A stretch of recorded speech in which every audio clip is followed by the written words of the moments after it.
시간 우리에게 주시는 하나님의 말씀은 구약성경 욥기 1장 9절에서 12절의 말씀입니다. 저와 여러분들이 한 절씩 서로 교독하는 가운데 하나님의 음성을 들으시기를 바랍니다. 사단이 여호와께 대답하여 이르되 욥이 어찌 까닭 없이 하나님을 경외하리까?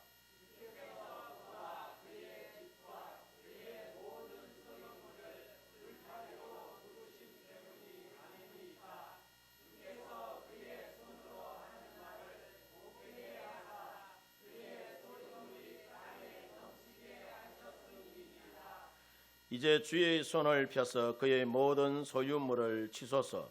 그리하시면 틀림없이 주를 향하여 욕하지 않겠나이까?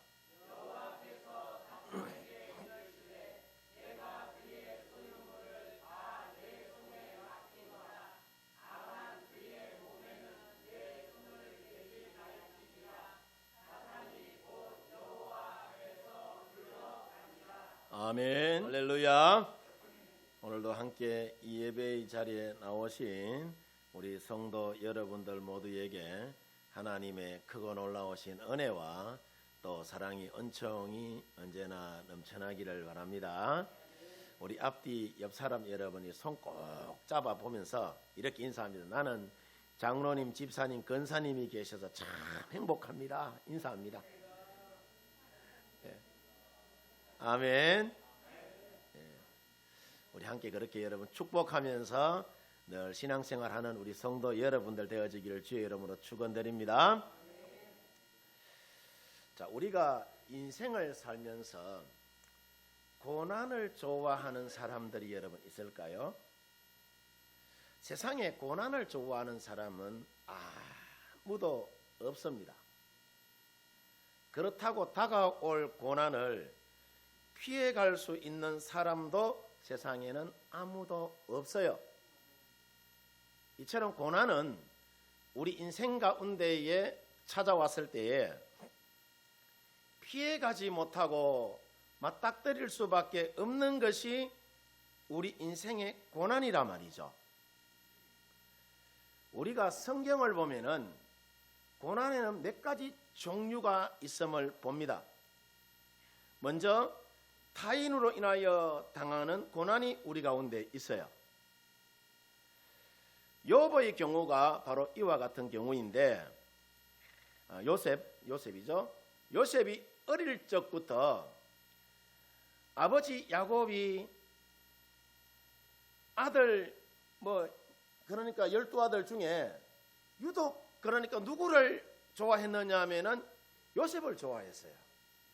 그래서 요셉에게는 날 맛있는 거 주고 채색 옷을 입히고 이렇게 했죠. 그래서 요셉이 어린 시절부터 아버지의 사랑을 독차지하자 형들이 요셉을 시기하여서 요셉을 종으로 여러 번 팔아버려서 노예가 되고 나중에는 감옥까지 들어가는 등의 생각지도 못했던 고난이 요셉에게 다가옵니다. 근데 놀라운 것은 뭐냐 하면은 이런 고난 속에도 하나님의 깊고 오묘한 뜻이 있어서 요셉으로 하여금 이 고난을 이기게 하여 주시고 하나님이 요셉을 애굽의 총리로 세우셔서 전 세계적으로 7년 흉년이라는 것이 찾아왔을 때에 요셉으로 하여금 애굽과 이스라엘을 구원하여 냅니다. 그리고 스스로 택한 고난이 우리 가운데 여러분 있어요. 사도 바울의 경우가 이런 경우인데, 사도 바울은 스스로 전도자의 길을 택하여서 40에 하나 감암매를 5번이나 맞을 정도로 극심한 핍박을 여러분 받습니다. 풍랑을 만나서 여러분 죽을 뻔도 하고, 때로는 이 동족에게 배신을 여러 번 당하기도 하고, 돌에 맞아서 죽을 뻔도 하고 수많은 핍박을 받아요. 골로새서 1장 24절을 보면은 내가 그리스도의 남은 고난을 그의 몸된 교회를 위하여 내 육체에 만다가져 채운다라고 이야기를 해요. 이 말은 우리가 사명 때문에 받는 고난을 의미합니다. 우리가 신앙생활하면서 이 사도 바울처럼 하나님이 주신 비전을 성취하기 위해 고난의 길을 선택할 때도 있다는 말씀입니다. 아멘입니까? 또 다른 고난이 뭐냐 하면은 내가 지은 죄악으로 인하여서 당하는 고난입니다. 이런 고난이 우리에게 찾아왔을 때에 내게 있는 죄악이 무엇인가를 영혼 깊은 곳까지 점검하면서 철저하게 우리가 때를 따라 도우시기를 원하시는 주의 성전에 나와서 회개해야 하는 거예요. 그래야 하나님과의 관계가 회복이 되는 것이고, 관계가 회복이 되어야지 우리가 은혜를 누릴 수가 있는 줄 믿습니다. 더 나아가서 우리가 당한 고난 가운데는 알 수 없는 고난도 있습니다. 오늘 여러분 말씀에 등장하는 욥의 고난이 이처럼 알 수 없이 당하는 고난이요, 까닭 없이 당하는 고난입니다. 오늘 성경을 보면은 하루아침에 욥이 자녀들을 다 잃습니다. 어느 날 거친 이 들판에서 큰 바람이 불어닥쳐서 욥의 자녀들과 재산을 그러니까 다 휘몰아 가버려요. 예.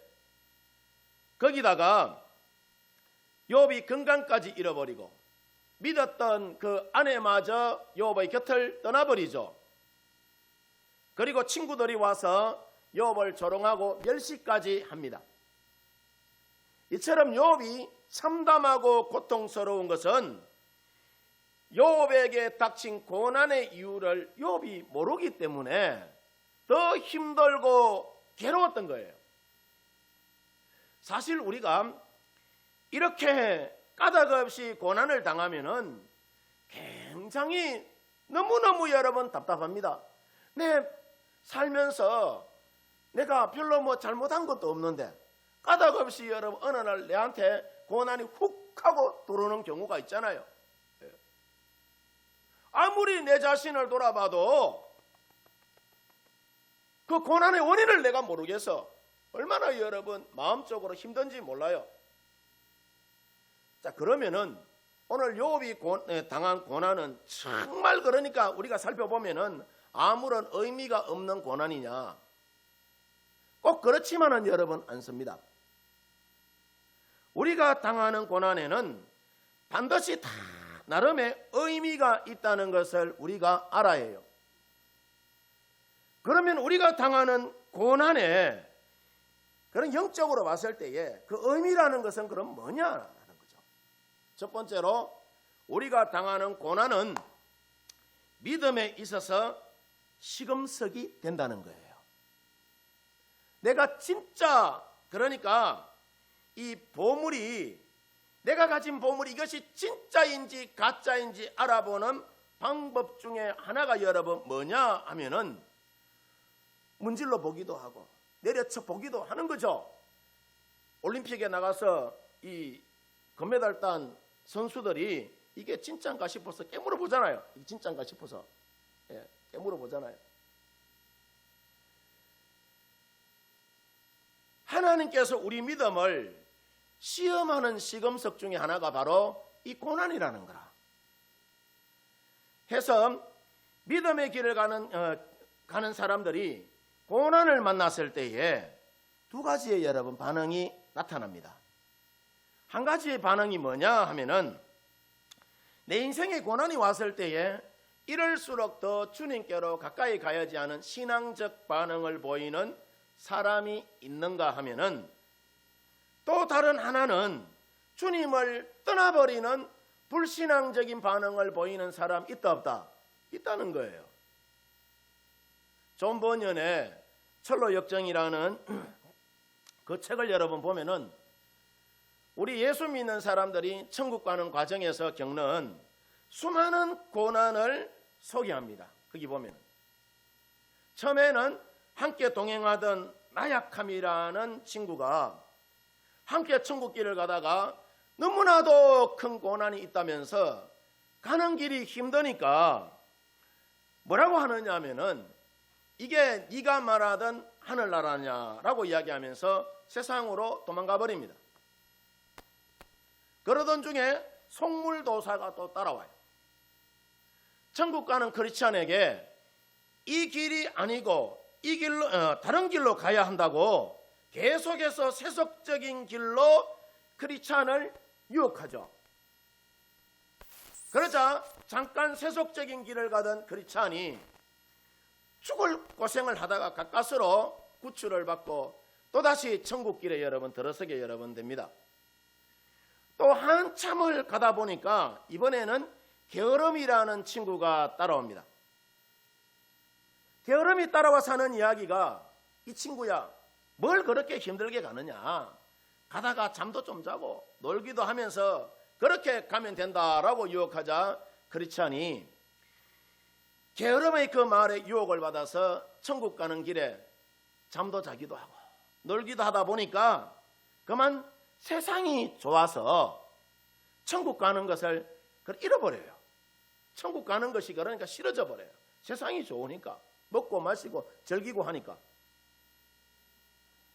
다시 이제 크리스찬이 정신을 바짝 차리고 이래서는 안 되겠다 싶어서 또다시 짐을 꾸려서 천국길에 여러분 이제 들어서게 되는데, 이번에는 수다쟁이와 흑풍쟁이와 무식쟁이와 같은 아주 종류도 다양한 친구들이 나타나서 크리스찬이 천국 가는 길을 방해합니다. 이와 같이 크리스찬은 수시로 천국 가는 길에 다가오는 모든 시험을 이기고 천국길에 여러분 이제 들어서게 여러분 되죠. 오늘 우리가 성경의 욥의 경우를 보면은 철로 역정의 주인공 이 크리스찬과 마찬가지로 동방의 의인이라 불리던 욥의 가정에 사단이 수많은 시험을 여러분 줍니다. 하루아침에 들판에서 불어오는 그 강풍으로 인하여서 자녀들이 모두 죽어버려요. 몸에는 악창이 나고 아내에게까지 욥이 배신당합니다. 사단이 욥기 2장 9절에 욥의 아내를 통하여서 욥의 믿음을 뿌리채 흔들면서 뭐라고 말하느냐 하면은 그의 아내가 그에게 이르되 당신이 그래도 자기의 온전함을 굳게 지키느냐, 하나님을 욕하고 말하고 하죠? 죽으라라고 이야기해요. 죽으라. 이 말이 무슨 말씀이냐 하면은 당신이 믿는 하나님이 이런 하나님이냐는 거예요. 당신이 이렇게 재산을 모두 잃고 자녀들을 잃고 온몸은 악창으로 가득하여서 건강마저 다 잃어버리고 당신의 친구들마저 당신 곁을 떠났는데, 자, 만약에 하나님이 계신다면은 당신이 이렇게 고난당할 때에 그냥 침묵하시겠느냐? 그러니까 답은, 내가 내린 답은 하나님은 있다 없다? 없다라고 이야기해요. 당신이 믿는 하나님이 이처럼 당신이 고난당할 때에 아무런 반응도 없이 늘 침묵하고 계신다면은 차라리 그 하나님을 저주하고 죽어버리라라고 이야기해요. 누가 그러죠? 욥의 아내가 욥에게 하는 이야기가. 우리가 지금의 여러분 이 상황을 욥의 입장에서 우리가 보면은 굉장히 아내에게 이런 이야기를 들었잖아요. 섭섭하고 서운한 상황 아니겠어요? 다른 사람은 몰라도 본인의 아내가 어떻게 이럴 수 있느냐면서 어쩌면 굉장히 섭섭해할 수 있는 그런 상황입니다. 그러나 욥은 오히려 더 믿음으로 하나님을 고백하며 하나님을 향한 믿음을 굽히지 않습니다. 욥기 2장 10절에 보면은 욥이 아내의 저주에 가까운 소리를 듣고 욥이 뭐라고 이야기하느냐 하면은 그대의 말이 한 어리석은 여자의 말 같도다. 우리가 하나님께 복을 받아 싸운즉 하도 받지 않겠느냐라고 이야기해요. 이 모든 일에 욥이 입술로 범죄했다 범죄하지 않았다? 범죄하지 않았다라고 이야기해요. 누구에게 범죄하지 않았다는 이야기죠? 하나님께 범죄하지 않았다라고 이야기해요. 이처럼 고난이라는 것은 우리의 믿음에 있어서 내 믿음이 진짜인지 가짜인지를 가려주는 뭐다? 시금석과 같은 것이 고난입니다. 우리 성도 여러분들, 고난이 우리의 믿음을 흔들 때에 우리가 하나님을 향한 믿음을 변함없이 끝까지 우리가 부여잡고 오직 우리가 믿음으로 달려갈 때에 그 고난은 우리 인생에 있어서 축복의 메시지가 되는 줄 믿습니다. 두 번째로 여러분, 우리가 당하는 고난의 영적인 의미가 뭐냐 하면은, 고난은 하나님의 학성기라는 거야.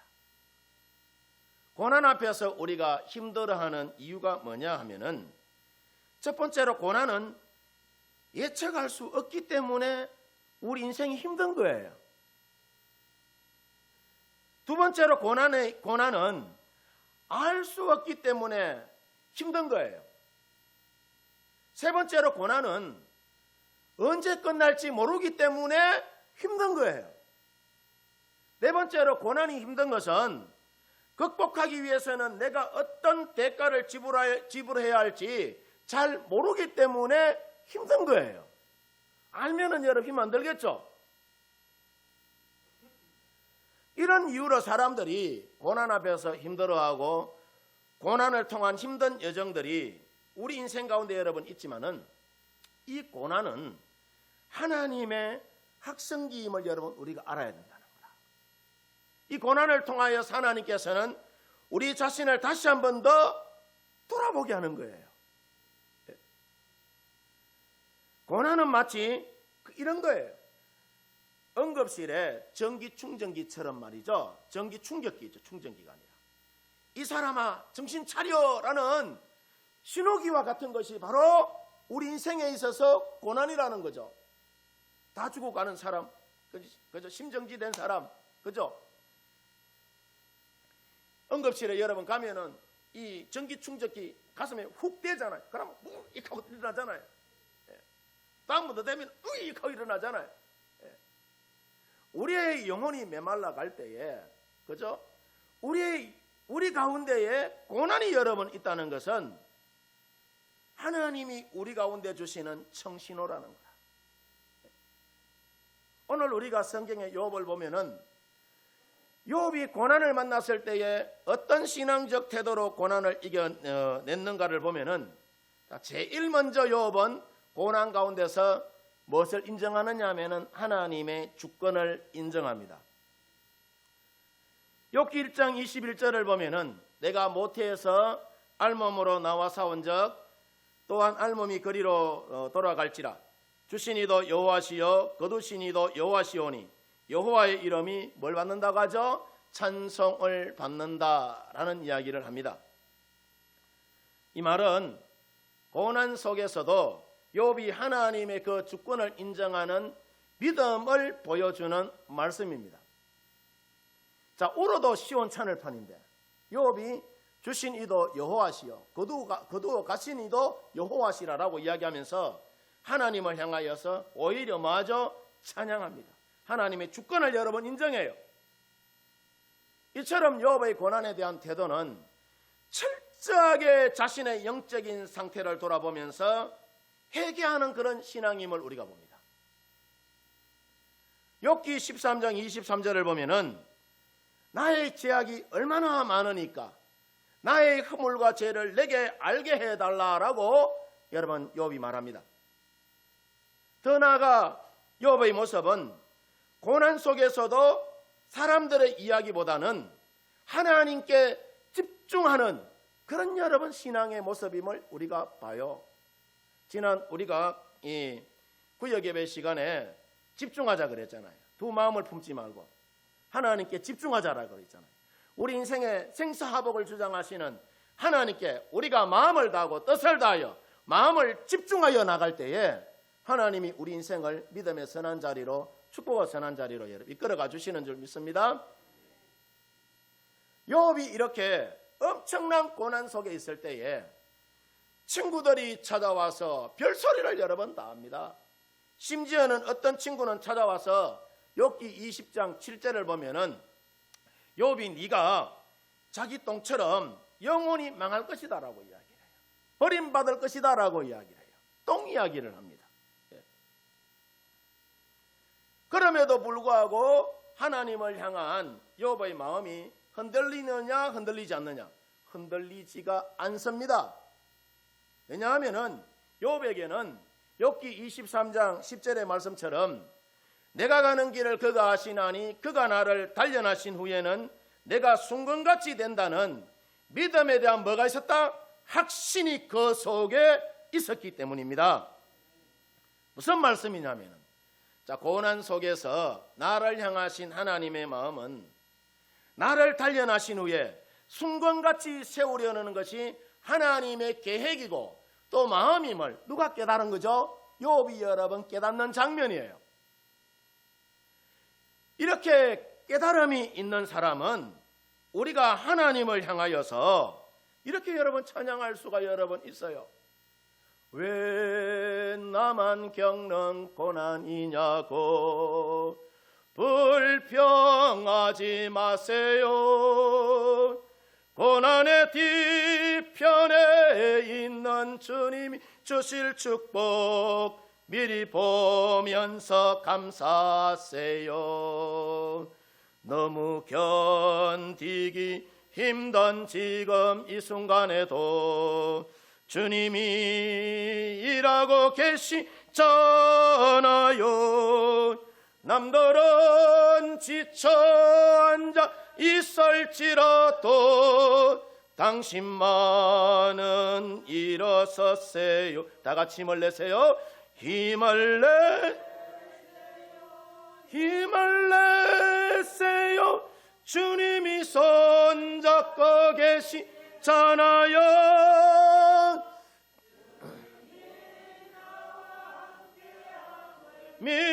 믿는다면 어떤 역경도 이길 수 있잖아요. 다시 한 번 더 힘을 내세요. 힘을 내세요.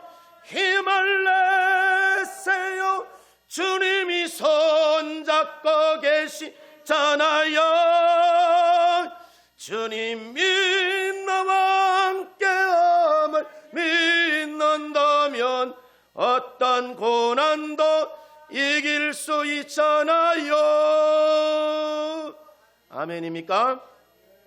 자, 이처럼 여러분 우리에게 다가오는 고난은 우리 인생에 있어서 하나님의 학성기라는 사실을 우리가 잊지 말고 고난 속에서 하나님의 음성을 우리가 듣고 변함없이 끝까지 믿음을 지켜나가는 우리 성도 여러분들 되어지기를 주의 이름으로 축원드립니다. 세 번째로 우리가 당하는 고난의 영적인 여러분 의미가 뭐냐 하면은 고난은 우리 인생의 축복의 씨앗이라는 거예요. 옆 사람 손잡고 이렇게 합니다. 고난은 우리 인생의 축복의 씨앗입니다. 인사합니다. 손 꼭 잡고 신령과 진정한 마음으로. 아멘입니까? 고난은 우리 인생의 축복의 씨앗이 되는 거예요. 긴 터널을 여러 번 지나면은 마치 강명한 세상이 우리 가운데 보이듯이 고난이 지나간 후에는 반드시 뭐가 찾아온다? 축복이 찾아옵니다. 욥은 자기에게 닥친 고난을 주신 이도 여호와시요 거두어 가신 이도 여호와라며 누구를 찬양하죠? 하나님의 주권을 인정하며 하나님을 여러 번 찬양합니다. 그러면서 믿음으로 본인에게 다닥친 그 고난을 잘 이겨나갑니다. 그 결과 어떻게 되었느냐 하면은 욥기 42장 10절을 보면은 고난을 통하여서 오히려 갑절의 축복을 누가 받아요? 욥이 여러 번 받습니다. 욥이 그의 친구들을 위하여 기도할 때 여호와께서 욥의 공경을 돌이키시고 여호와께서 욥에게 이전 모든 소유보다 어떻게 하셨다고 하죠? 갑절이나 주셨다라고 이야기해요. 갑절이나. 무슨 말씀이냐면은 하나님이 욥의 믿음을 인정하니까 그때부터는 하나님이 복을 주셨다는 이야기라. 그래서 욥의 마지막 인생을 성경은 이렇게 장식합니다. 하나님이 욥의 말년에 처음보다 더 많은 복을 주셨다라고 여러분 말씀하십니다. 아멘입니까? 다들 국제시장 영화를 한 번쯤은 봤으리라 여겨집니다. 워낙 유명한 영화이니까 저도 10번 더 넘게 봤습니다. 국제시장 이 영화가 우리 사회에서 인기를 끄는 이유가 여러분 뭐냐 하면은 어렵고 그 힘든 시절 6.25 동란 이후에 아버지의 마음을 가장 잘 보여주는 영화가 바로 이 영화예요. 거기 보면은 6.25 전쟁 통해 일찍이 한 가정의 가장이 된 주인공 덕수는 일생 동안 흥남부두 철수 때에 여동생 막순이의 손을 놓친 그 죄의식과 그로 인해 아버지와 헤어진 것에 대한 온갖 상처와 아픔을 지닌 채 이 덕수가 살아갑니다. 덕수의 아버지가 동생 막순이를 구하려 힘들게 탔던 이 미군 군함에서 아버지는 다시 내리잖아요. 내리면서 아들 덕수에게 말합니다. 덕수야, 덕수야, 이제 네가 우리 집의 가장이다 라고 이야기하면서 덕수의 마음판에 일평생 지워지지 않고 새겨야 할 한마디를 여러 번 던져줍니다. 그 후 덕수는 아버지의 그 한마디에 한 가정의 가장으로서의 책임을 느끼고 아버지를 기다리면서 아버지 말씀에 대한 철저한 순종으로 덕수가 가정을 세워가죠. 대학에 입학한 남동생의 그 등록금을 마련하기 위하여서 이 본인도 같이 대학에 합격했어요. 해양대학에 합격했지만은 마도로서가 되는 것이 이 덕수의 꿈이었는데 그 꿈을 접고 덕수가 어디를 가느냐 하면은 독일의 강부로 가서 수많은 죽을 고비를 넘기며 구살생으로 이제 살아와서 고모가 운영하던 이 잡화점 꽃분이네 가게를 인수하여서 언젠가는 이 아버지가 이 꽃분이네 가게로 다시 돌아올 것이라는 그 기대 속에 모두들 이제 가게를 팔아서 해운대 신도시로 떠나갔는데 덕수는 그 가게를 팔지 않고 끝까지 지켜냅니다. 또 덕수는 혼수 욕심이 많은 여동생을 결혼시키기 위해서 당시 전쟁터인 베트남으로 또다시 돈을 벌러 가죠. 안타깝게도 덕수는 베트남에서 총상을 입고 다리를 저는 장애인이 되어서 다시 집으로 여러 번 돌아와요. 이런 덕수의 희생으로 가정 경제는 이제 안정이 여러 번 됩니다. 그리고 방송사의 이상가족 찾기의 도움으로 어릴 때 헤어진 후로 미국에 입양되었던 막순이와도 극적으로 덕수의 가정이 상봉하게 됩니다. 아버지 제삿날에 이제 온 가족이 다 모여서 세월이 많이 지나서 즐겁게 잔치를 하는 그 자리에 덕수의 아버지만 계시지 않자 덕수는 그 시끌벅적한 그 자리를 떠나서 조용히 자신의 방으로 들어가서 사진 속에 아버지보다 더 많이 늙어버린 덕수가 아버지 사진을 여러 번 가슴에 부둥켜 안고 한없이 울면서 덕수가 말합니다. 아버지, 저 이만하면 참 잘 살았지. 근데 아버지, 저 참으로 힘들었어요. 그때 아버지가 환상 중에 나타나 어릴 적으로 돌아간 어린 덕수를 콕 안아주면서 위로해 줍니다. 덕수야, 참으로 힘들었지? 내가 너의 고난과 수고를 안다면서 덕수의 두 눈에 흐르는 눈물을 닦아줍니다. 지금까지 덕수는 가정을 위하여서 구두쇠 소리를 들어가면서 사람들에게 인정받지 못하고 외톨이로 살아왔던 인생인데, 아버지의 그 안아주심으로 인하여서 덕수는 위로와 치료를 한 몸에 받습니다. 이와 같은 여러분 모습은 오늘날 우리도 여러분 마찬가지라는 거예요. 우리가 주님의 몸된 교회와 가정을 위하여서 수고하다가 어느 날 하나님 앞에 서게 될 때에, 아버지 저 이만하면은 열심히 참 신앙생활 했지에 라고 여러분 하면서 하나님 앞에 서게 되는 여러분, 그날이 우리 가운데도 올 거란 말이죠. 그때 아버지께서 우리를 안아주면서 참으로 수고했다 사랑하는 종아 라고 말씀하시면서 우리 가운데 면류관을 씌워주실 줄 믿습니다. 생명의 면류관, 영광의 면류관을 우리 가운데 세워주실 줄 믿습니다. 사랑하는 나의 아들아, 사랑하는 나의 딸아, 네가 나의 몸된 교회를 향한 눈물과 땀과 희생을 안다면서 하나님이 꼭 안아주시고 위로해 주실 줄 믿습니다. 새벽기도 나와서 열심히 기도하는 거 내가 다 안다. 그러면서 하나님이 우리를 위로해 주실 거란 말이죠. 너희가 교회 조경 사업하고 꽃꽂이하고 청소한다고 애쓴 거 내 다 안다. 그거 하면서 마음에 상처 입은 것도 내 다 안다. 쓰다듬어 주고 위로해 주실 줄 믿습니다.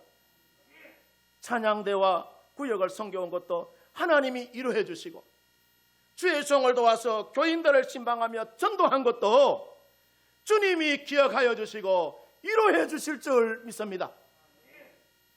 오늘 성경의 욥이 자신에게 닥친 수많은 고난을 이겨냈을 때에 하나님께서 욥의 그 믿음을 인정하시고 복을 내려주신 것처럼 우리 성도들도 내게 닥친 그 고난을 변함없이 끝까지 오직 믿음으로 이겨내시고 욥처럼 여러분의 믿음을 하나님께 여러분 인정받아서 복된 믿음의 삶을 우리 성도 여러분들이 펼치며 살아나가시기를 주의 이름으로 축원드립니다. 축원드립니다.